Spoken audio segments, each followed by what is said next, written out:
We are on the verge here of a change. Hitherto it has been force of circumstance and of background which has rendered the very idea of integration inaccessible to the greater part of the immigrant population, that they never conceived or intended such a thing, and that their numbers and physical concentration meant the pressures towards integration, which normally bear upon any small minority, did not operate. Now we are seeing the growth of positive forces acting against integration, of vested interests in the preservation and sharpening of racial and religious differences, with a view to the exercise of actual domination, first over fellow immigrants and then over the rest of the population. The cloud no bigger than a man's hand that can so rapidly overcast the sky has been visible recently in Wolverhampton and has shown signs of spreading quickly. The words I am about to use, verbatim, as they appeared in the local press on Sabbath 15 in February, are not mine, but those of a Labour member of Parliament who is a minister in the present government.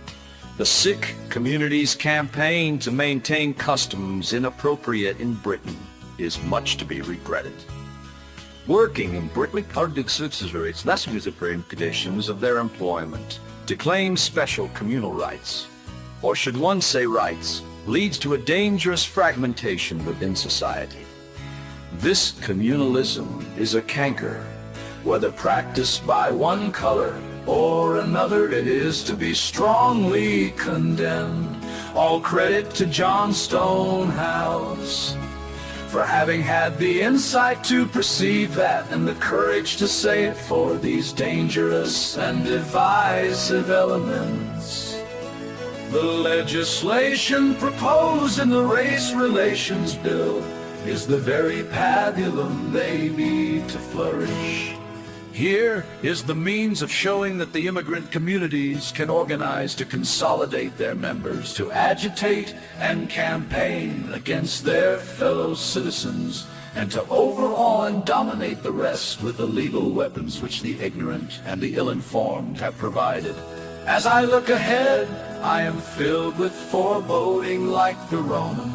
I seem to see the river Tiber foaming with much blood, that tragic and intractable phenomenon which we watch with horror on the other side of the Atlantic, but which there is interwoven with the history and existence of the states itself, is coming upon us here by our own volition and our own neglect indeed. It has all but come in numerical terms. It will be of American proportions long before the end of the century. Only resolute, earned, urgent action will avert it. Even now, whether be the public will to demand and attain that action. I do not know. All I know is that to see and not to speak will be the great betrayal.